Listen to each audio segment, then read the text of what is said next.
AI threatens to upend the traditional advertising model. We are running an agentic test that is made purely with AI. We're running that will cost about $500,000 and take 2 or 3 weeks. And at the same time, the client is going to run a commercial in a traditional way, taking 4 months in an exotic location, cost about $2.5 million. Google is $250 billion out of the trillion of the digital market. We're seeing the Mag 7 spending about $500 billion a year on CapEx. What it will do is intensify the position of the major tech companies, in my view. Never count Musk out. On Chinese social media, the meme is Trump is making China great again. TikTok may be coming here in the near future. Is there something you know that... No, it's not something I know, it's something I would guess. We have 3 major political big issues. President Trump said to solve all of these things, layer on top of that tariffs. The world is going to grow more slowly. Inflation is more stubborn. Stats yesterday in the UK and 3.8% inflation. America still over 3. In that slow growth world, you have to be more efficient. Modi's leadership, helping India. He understands branding. He understands how to market. I would argue that the UK lacks it. I'm not happy about India buying Russian oil. India is growing so rapidly. I think the biggest issue, the infrastructure, that is putting huge strain on the economy. A lot of what happens in Asia and happens around the world is determined here. Developing relationships with America is not an easy thing to do.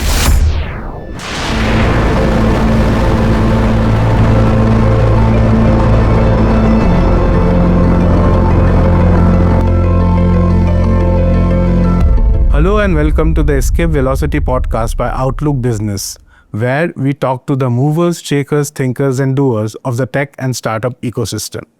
Today we have with us Sir Martin Sorrell, a doyen of the marketing and advertising industry. I know a doyen. It's the first time anybody's called me a doyen. But we have to figure out some way of dealing with your glasses so they don't fold up.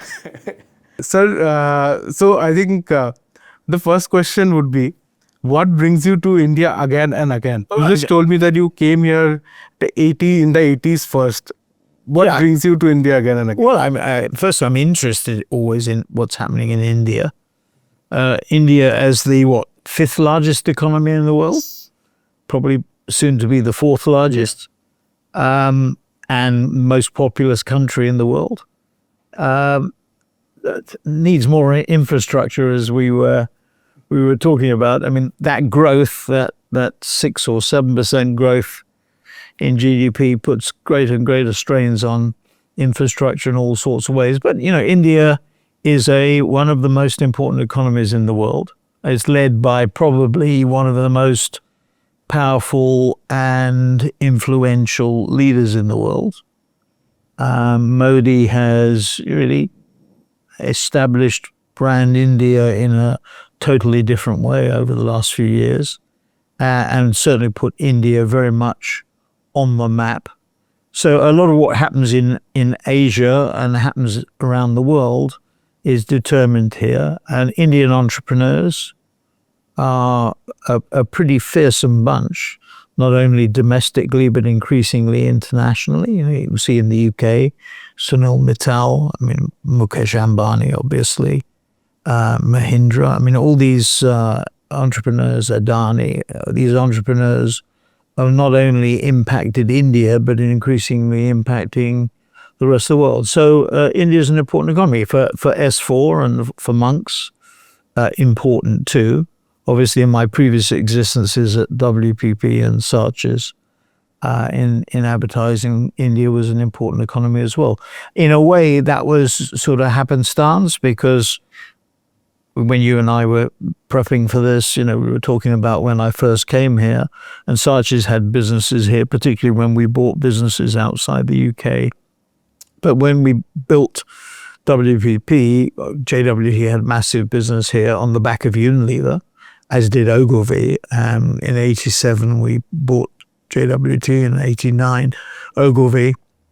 The two here were the dominant, still to some extent are the dominant agencies. You've got to remember that the media business was part of JWT and part of Ogilvy and part of Grey and part of Y&R, part of Wunderman, and that was split off and of course made into Group M, and Group M is still the biggest media force here in India. So India is really important economy, important politically, important obviously from a population point of view, and therefore, a regular visit here is important.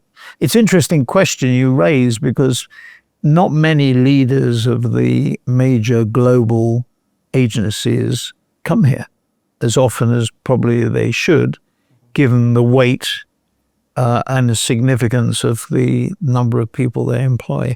So we'd like to understand a bit about your perspective on what's happening with AI and the advertising and marketing industry at large. Well, AI threatens to upend the traditional advertising model. I just came from Korea, from Seoul, and we made a number of presentations, as we will hear, in Delhi and in Mumbai and in Bangalore around AI and its impact.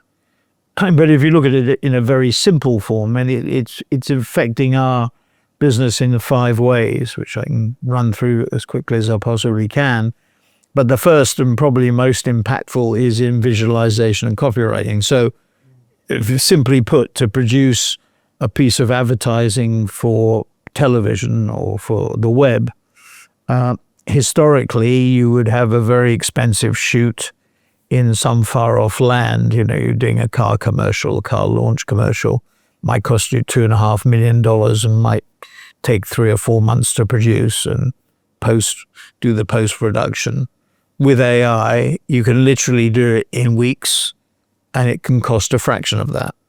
One particular example in a minute, we are running a test, an agentic test, so a commercial that is made purely with AI, agentically. We're running that will cost about $500,000 and take 2 or 3 weeks. And at the same time, the client is going to run a commercial in a traditional way, taking 4 months in an exotic location, in this case in Eastern Europe, and it'll cost about $2.5 million. So we were talking to clients recently whose film production budgets are as much as $100, $150, $200 million a year globally, and that can literally be reduced to a fraction of that cost. And in a world which is probably going to grow slower, where inflation is more stubborn than people give it credit for, and where interest rates are resulting in being higher, finding growth and being efficient is critically important. So AI answers that need in visualization, copywriting. The second big area is personalization at scale. So we can personalize communication it's what I call the Netflix model, using first-party data and signals from the platforms, of which there are basically 6. Basically, it's Alphabet, Meta, Amazon, Alibaba, Tencent, and ByteDance. TikTok, obviously. TikTok may be coming here to India, and will be my bet in the near future. Is there something you know? Sorry? Is there something you know that? No, it's not something I know. It's something I would guess. I mean, I was reading in the newspapers this morning that Modi is doing what I think is the right thing to do. He's developing relationships, obviously, with America to the best of his ability, and not an easy thing to do, and at the same time cultivating the Chinese, which, if I was him, I think it's the right thing to do. I think playing both ends off against the middle is what many countries. I mean, Europe, Christine Lagarde today again in the media, saying that what Europe has to do because of the pressure from tariffs. I mean, we're a bit diverse away from AI, but make the point. On Chinese social media, the meme is Trump is making China great again. Yeah. And if you think about the world being $106 trillion of GDP, of which US is 28 and China is 18, so that's 46. There's another 60, of which India is a large part, which about 5 billion. That's for 5 trillion, which is really the basis of where China is going to go. I mean, China is going to go for BRICS, Next 11, and Global South. India is a very important part of it. And so you're seeing the pendulum sort of switch from one way to the other. And if you're between, if you're between China and the US, you will seek, I think, to try and cultivate both. But anyway, as an aside, so the second area is personalization at scale, using that Netflix model on steroids, using first-party data, using the signals from the platforms. And that is being developed at a huge scale. My ability to reach you, I know what your media habits are, I know what you like, what you don't like, and I develop huge number of assets at scale using AI. AI has enabled that at even greater scale. That's the second area. The third area is in the area of media planning and buying. A lot of what we do in our industry, there are 250,000 people employed just in media planning and buying, is manual or semi-manual or semi-automatic. The investment industry, our industry is $1 trillion industry. Advertising is $1 trillion, $700 billion digital, $300 billion traditional. The investment industry is a multiple of that. I mean, Blackstone, BlackRock would probably manage $13 trillion, I think it is. So much, much bigger, but they do everything algorithmically. They don't allocate investments between equities and bonds and real estate and private equity and crypto and whatever, other than using automated means. We should be doing that in our industry too. So that will reduce the demand for people, but the outputs from the algorithms will be so sophisticated that humans will still be needed to try and figure out what is right. That's the third area. The fourth area is general efficiency. So for outside broadcasting, for example, actually we're exploring it in India at the moment with a number of interested parties. We can reduce the cost of outside broadcasting by something like 80 to 90% in a joint partnership with NVIDIA, AWS, and Adobe. So really interesting ways you can, an IPL cricket match, historically you would buy a truck for about $10 million. You amortize it over 5 years, $2 million a year. We can reduce that cost by about 80 or 90% using AI and cloud and remote broadcasting. So that's a fourth area of general efficiency, client and agency. And the fifth area, which I think is really probably the most interesting, I think from an organizational point of view, is what we call democratization of knowledge. So what AI enables you to do is to enfranchise everybody in the corporation with knowledge. I mean, depending on levels, but you give them open access to everybody, they would be aware of pretty much everything going on in the organization. Silos and verticals in companies are controlled by people controlling information. Information is power. What AI does is break that down. So Jensen Huang, for example, at NVIDIA apparently has 51 direct reports, which if you're asking the chairman of BCG, as we will be asking him at the Economic Times conference the next day or so here in Delhi, what's the ideal organization span? They would say 12 or 13 people. You can't handle more. Jensen Huang handles 51. How does he do that? Less one-on-ones, apparently. But he set some objectives, 4 or 5 objectives a year, monitors their KPIs. And the reason you're enabled to do that is AI spreads knowledge and information across the phone. So it compresses organization spans, makes, I think, companies much more efficient. And there's a sort of in my experience, the deeper you go inside an organization, the more you find people wanting to share information to get a job done. It's only as you go up to the mucky mucks at the top of a company who they like to control it and maintain their power base. And the anathema, if you said to me, write a book on your industry or your experiences, I think the most telling thing inside client and agency is politics with a small p. The ability of people inside companies to subvert corporate purpose is amazing. The ingenuity with which people go about trying to make sure things don't happen is unbelievable. So I think AI actually is a really interesting tool to deal with that. So those are the ways we see it. And the net answer to your question, the simple answer to your question, is that AI is upending the industry in a very, very fundamental way. So there is a fear, or there's a thought process that A lot of our advertising today has already shifted to digital, and it's Google, Meta. It is. It's Google, Meta. A lot of advertising is done on, let's say, Amazon. Yeah.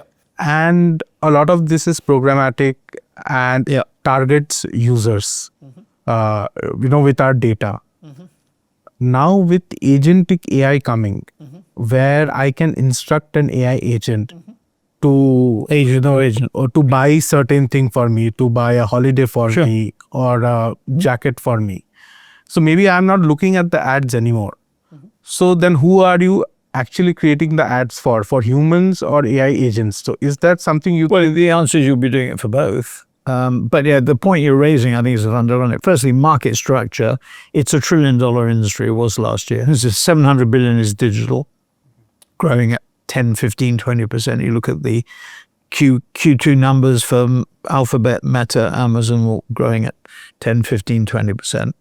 And then the traditional, the 300 billion, a Disney, a Fox, a Discovery Warner, a Paramount, the new Paramount, the Skydale's Paramount now, flat or down, live sport being the key, the differentiator. If you have live sport, you manage to decline only by 0 to 5% or 10%. If you don't have live sport, it's 10 or 15%. So you've got two different industries. I think analysts actually should look at them as being two different industries. And you're right about domination. I mean, Google is 250 billion out of the trillion, so 25%. But out of the 700, because it's purely digital, it's 1/3 of the business basically. Meta is 150 billion, 15% share of the total. Amazon's 60 and TikTok's 40 outside China. So those four platforms are half the market, 500 billion, 5/7 or 70% of the digital market. So you're right. I mean, you throw in Alibaba, Tencent, and ByteDance or TikTok in the equivalent in China, mainland China. Those are the six platforms dominate. You go down to Microsoft, probably around 19 billion, Apple around 11 billion ad revenues, Snap about 5.5, Pinterest 4, Twitter was 5, now is X, probably about 2.5. So very much, you're right, heavy concentration. Now on the agent to agent, every year I sit down with somebody at Amazon who I think is one of the deepest thinkers in the business, and we were discussing exactly the point you raised, that it will be in 5 years agent to agent. And of course, Google depends, as does Meta and others, on search. And the question is whether search will continue to be the dominant force, or will we, if I need a pair of shoes, I ask my agent, I prompt my agent to find me a pair of brown shoes, etc. And the agent will go to maybe an Amazon agent or whatever it happens to be. But the point that you're raising is really interesting, because in that world, what you have to do is to make sure that all the information around your brand or your product or your service or whatever it happens to be is out there. So when the agents crawl or trawl the web, the net, whatever, it's there. So what you're saying, the premium will be on disseminating information. I remember I had a conversation with the CMO of Samsung a few months ago in Seoul, when I was last in Seoul about 3 months ago. And he made the point, that disseminating all the information, the premium now is on dissemination of information. It's actually, if you think about it, when you're producing your quarterly results, the more positive references you put in, the more you use the word profit, the better it is. The more you use the word loss, the worse it is. So because a lot of what's happening now is happening algorithmically or mechanically, or using bots, or using mechanical means. And in that world, you have to think about it. What are these machines doing?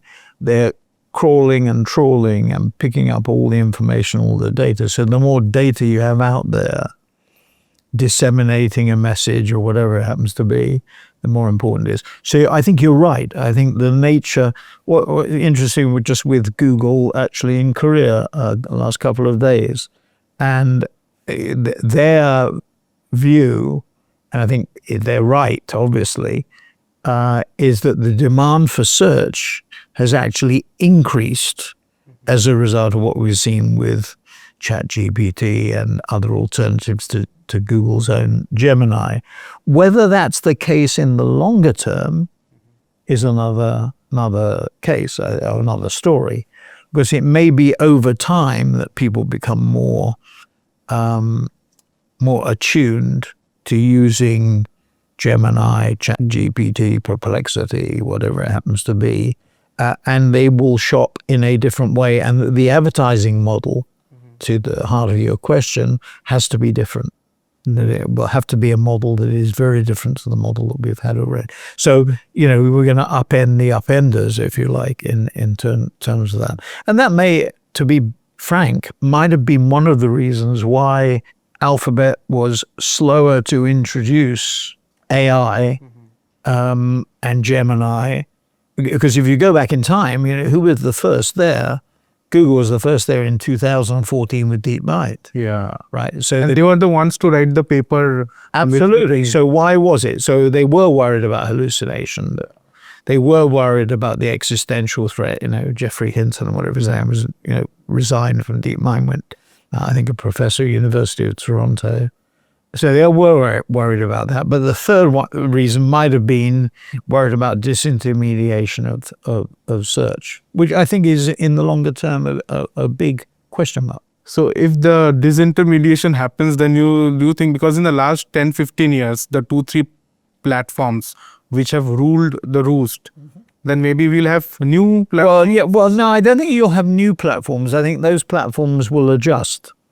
I think the capital needs, and there's a big question about, when you have a DeepSeek or a Manus in China, which are producing the same results or even better results, even cheaper. It may be that the capital intensive model, we're seeing the Mag 7 or the MAGA 7, as we now call it, under Trump 2.0, spending about $500 billion a year on CapEx and data centers around AI. That might be the right model. It might not be the right model, but what it will do is intensify the position of the major tech companies, in my view. Now, you never count Musk out.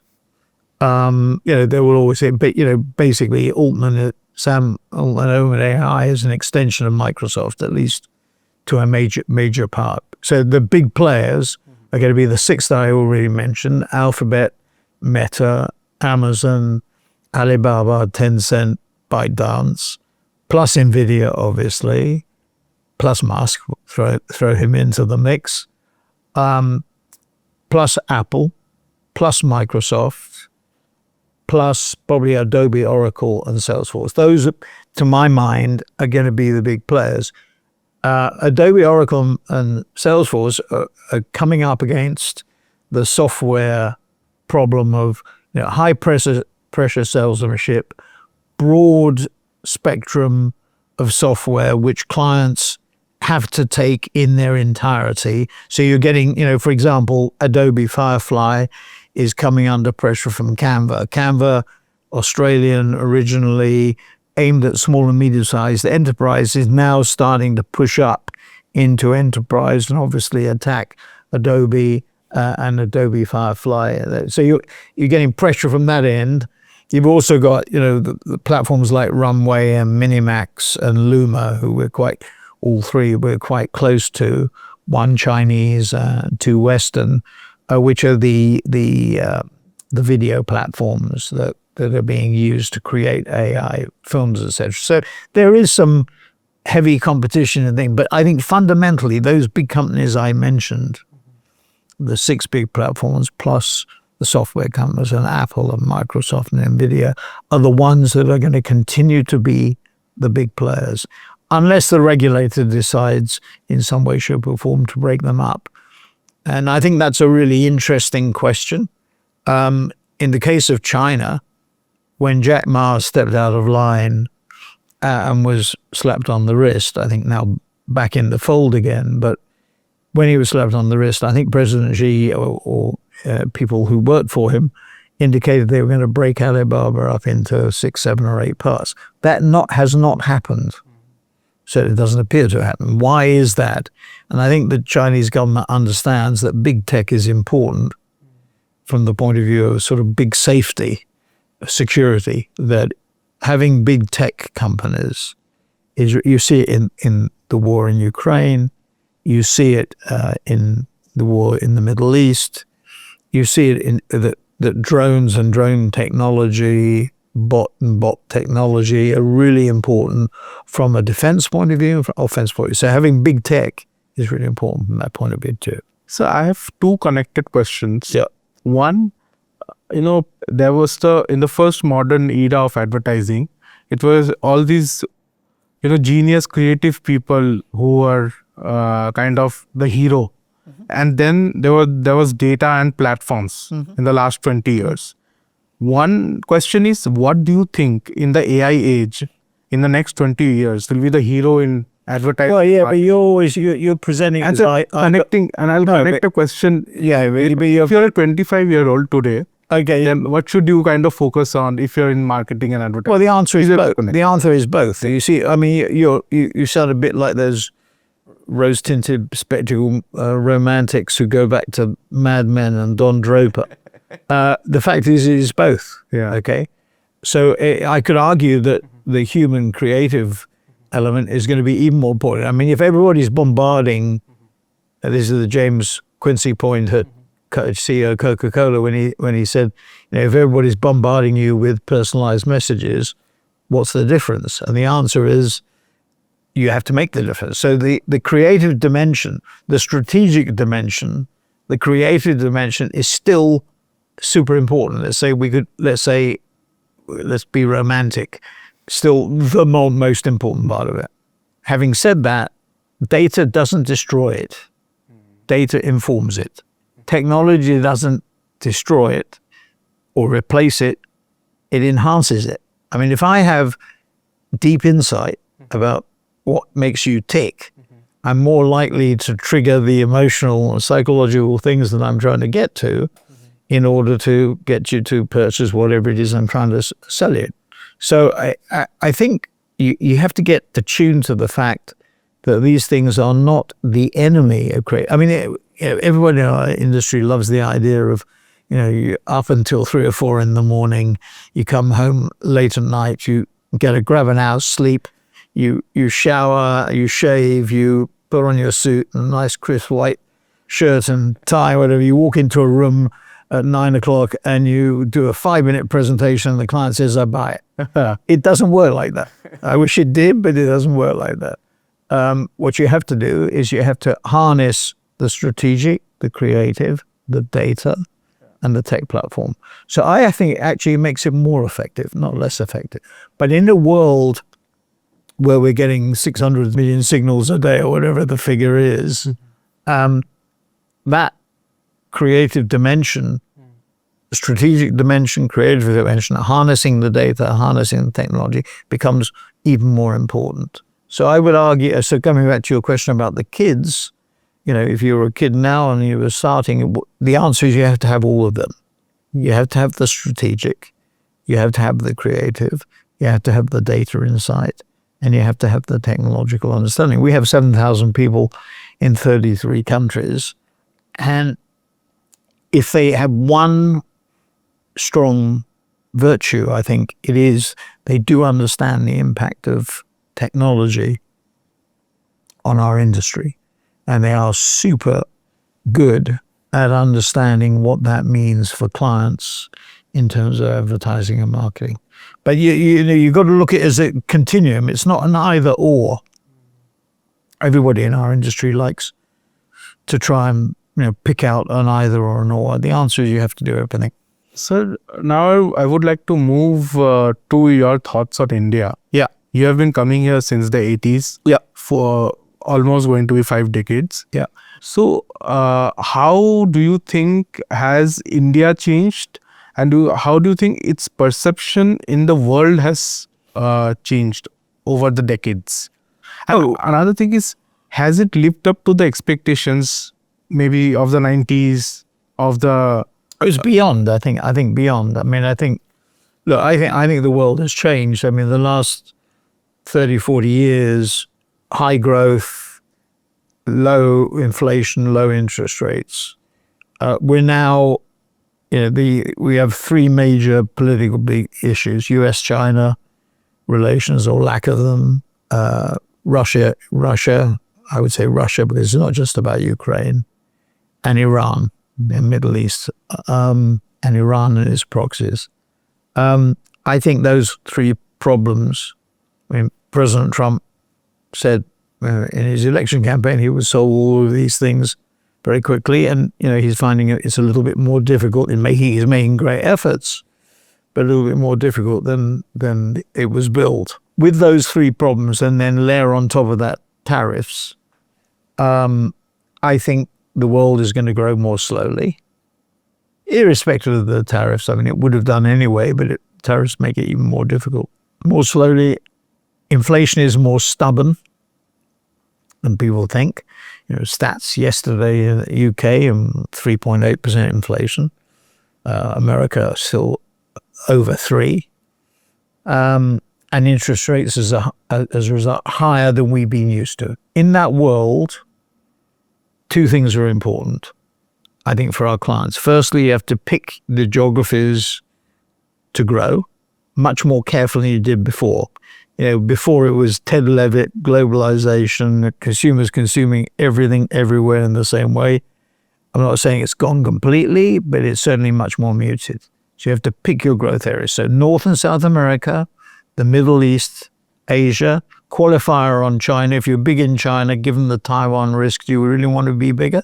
Big defined as 20% plus of your sales. So Apple, Tesla, LVMH, not a Unilever at 9, not a Reckitt's at 6 or 7, not a Pepsi at 3, right? You want to be bigger. But once you get to 15, 20%, you want to question. India comes into its own as a result, as the alternative, e.g. Apple and other supply chain alternatives. Obviously, markets like Indonesia, Vietnam, Thailand, Philippines, Singapore, Malaysia, the new Asia as opposed to the old Asia, Japan and Australia and New Zealand. Africa, very volatile, but opportunities on a micro basis, not macro basis. And Europe, slow growth. France, Germany, Italy, Spain, all under the gun, and UK under the gun, except maybe Germany a bit more fiscal headroom, defense spending having to increase because of Americans' sort of withdrawal from NATO, or less support of NATO means maybe a little bit more growth. So one thing is find your growth pattern, and therefore India comes into its own. And the second thing is, in that slow growth world, you have to be more efficient. So my view is that once this tariff issue, it'll never go away because tariffs were 1 or 2%, they're now 15% or whatever they're going to be. So it is a different world. You have to be more efficient, not just in slow growth Europe, but everywhere. Okay, so AI is going to come with a whoosh after we've managed to see what the tariffs sort of turn out to be. So that's my view of the world. Now, in that world, India becomes even more important. The other thing is that's helping India, I mean, two big things. One is Modi's leadership. He understands branding, I think. He understands how to market countries. He is a strong leader, to some controversial, to others not. But what you need is strong leadership. I would argue that the UK lacks it, and has lacked it since maybe Blair and Mrs. Thatcher. The US has certainly got strong leadership in a way, but obviously Reagan was a good example in the Thatcher era as well. So one thing is got strong leadership. The second thing is the tide is with India, in my view, not just from a population point of view, although there are some projections that might change, more so for China, interestingly, than for India. but also for economically. So if you look at the E7 as opposed to the G7, actually the E7 in GDP is bigger than the G7. If you strip out US from the G7 and China from the E7, the E6 is bigger than the G6. So the point is, and it goes back to this playing both ends off against the middle, the nature of GDP, the scale, it is more fragmented. Yeah. I mean, a good case in point, when Huawei was denied access to the US and indeed the UK, what did it do? It went to the BRICS, the next 11 of the global south. It's that 60 trillion of GDP outside the US and outside China. And the other interesting thing is the battleground in Europe. You know, India building relationships with Europe, India building relationships with Latin America, with Africa, with the Middle East. I mean, the world is shifting in my view. And if you went back 200 years ago, China was the biggest economy in the world. And, you know, along came example from the porcelain industry, the China industry. Meissen China in Germany and Wedgwood in the UK in the early 19th century produced China to attack the dominance of the Chinese porcelain industry. Same price or cheaper price, same quality, and they undercut. So China's been on the wrong side of history for the last 200 years. It's going to be on the right side now. I think India is in a very strong position. I think the biggest issue around India is what we were discussing before we got into this, which is the infrastructure. India is growing so rapidly and the changes are so intense and the historic infrastructure is so antiquated that it's putting huge strains on the economy from an infrastructure point of view. And you know, over time, that really has to be dealt with. Otherwise, things are going to break or be slowed down drastically as a result. I mean, when I woke up this morning, look, what do I see on the front page of the newspaper? A thank you to the Prime Minister for a new ring road. Infrastructure is, of course, an issue. I think we are growing faster than we can cope with. Yeah, and it's putting huge strains on it. It's huge strains on obviously roads and rail and airports and IT, but also on people. I mean, huge strains and huge waste in terms of productivity because of these, because of the incoherence. Another thing I want to ask, because you are somebody who understands branding and marketing, India, if you see geopolitically, has always remained kind of neutral. And I think it seems as if in the last few years, that is not working very well for us. We want to be friends with everybody. Whereas people are saying, you are not showing up for us. You don't show up for us when we need you the most.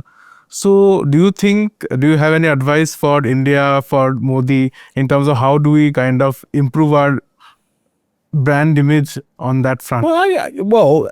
Look, am I happy that India continues to buy Russian oil, given what happened with Ukraine? Probably not, to be honest. I'm expressing a personal view. On the other hand, if the world is changing, as I think it is, if I was Modi, which I'm not, but if I was, I think I would be playing both ends off against the middle. So taking that position, that middle of the road position, it's a sort of less emotional position than Lula does. So Lula tends to get very emotional. I've heard him speak in Brazil, in Rio. I remember about last year at the FII conference where, he threw away his speech and then he went into a rant against the sort of G7 on behalf of the global South. Misnamed, but you know what I mean by the global South. I think Modi is doing the right thing. That he's trying to steer. Now, if you steer that course in between Scylla and Charybdis, the two whirlpools, of Greek mythology. If you steer that way, you're obviously going to get criticism from one side or the other. But from the point of view of the country, again, I come back to what Lagarde said. It was just this morning on the media that she said, Europe, because of tariffs, because of the pressure that was putting on, has to. I always remember on Chinese EVs, before Brussels intervened and slapped a tariff on Chinese EVs, the German government, what's the biggest and most important industry? Autos for Germany, Mercedes and BMW. The German government said, no, we don't want to put EV tariffs on Chinese EVs. Spanish government said the same thing. Brussels then intervened. So I think people are wrestling with that big issue. But again, if I'm in the middle and I look at what's happening between US and China, which are the two dominant forces at the minute, I'd like to be so for the near future. What do? I try and steer a course between. I mean, that brings into very difficult political choices like we see over Russia. I'm not happy about India buying Russian oil, which then gets refined and then distributed because you don't know which comes from where. But if from the interests of India, I think that might be the best position to be. And I also have a question on Europe. Yeah, yesterday I saw this photo.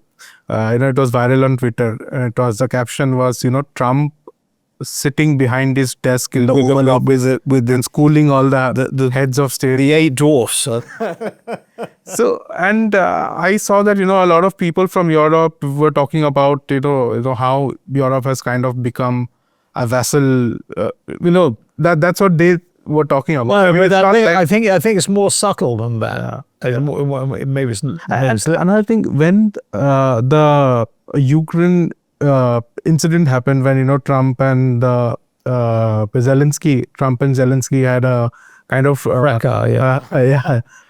in the White House, and then we saw that a lot of European heads of state kind of come into support for Zelensky. Do you think that now there would be a rethink even in Europe as to that we have to come into our own once again? Do you think is that something? No, I think what the 8 dwarfs were trying to do was trying to figure out the best way of appealing to Donald Trump. Yeah. So I think what you saw there was, when Keir Starmer goes with a letter from King Charles, and invites President Trump to come to the UK, uniquely for a second state visit, as he will do in September. What they're trying to do is figure out the best way to deal with a very different individual style. And, I think they were worried about Zelensky going there almost on his own, and he needed support. The photo opportunity for President Trump behind his desk in the Oval Office in the White House was pretty good. I mean, you juxtapose that with the Alaska meeting, the bilat with Putin, and with the flyover of the B-2s and everything. These are big photo opportunities. Now, I think what the heads of European governments were trying to do was to deal with President Trump in a way that they felt would be the most effective. Whether it was the right way or not, I don't know. We have to see what comes out of these talks.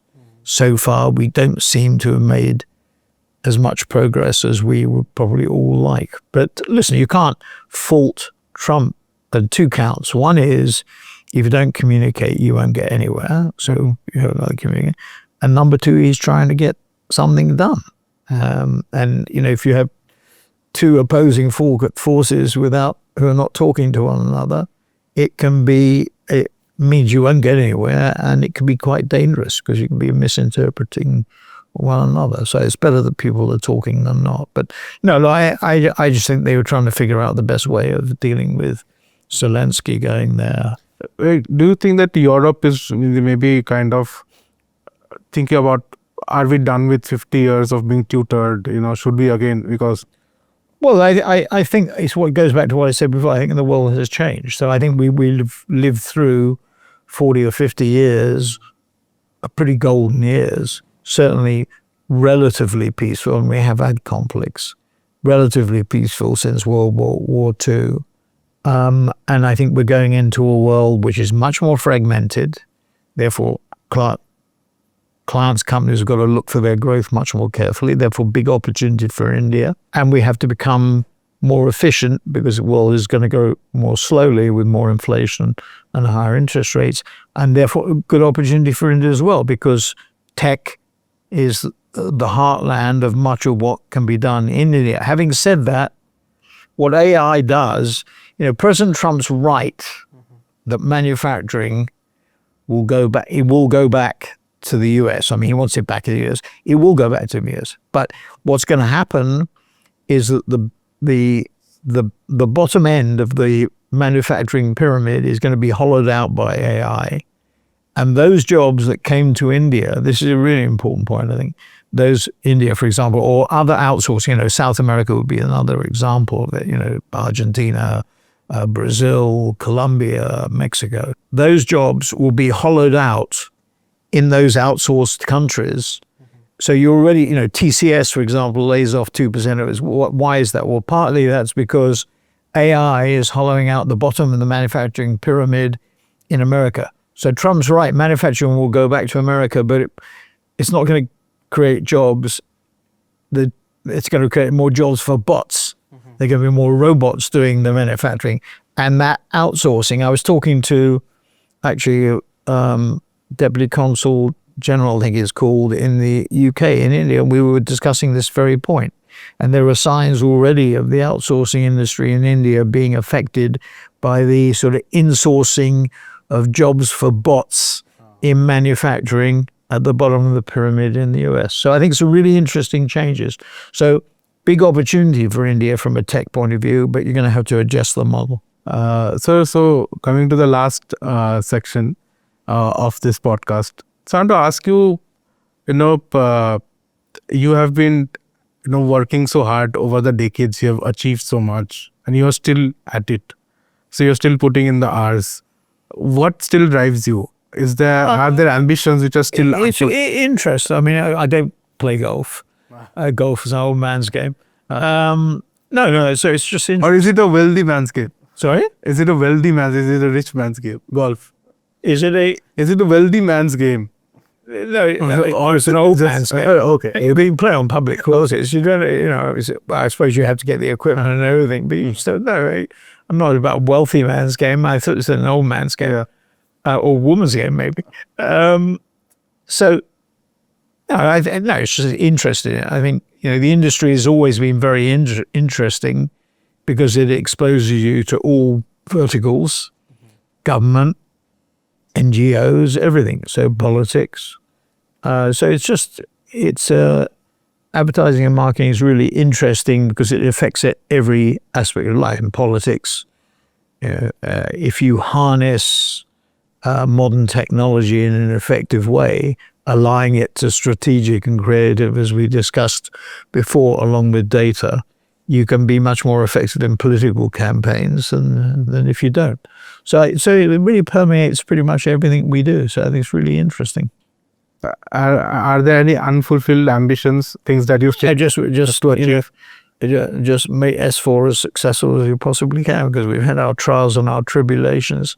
So no, it's really it's still always about world domination.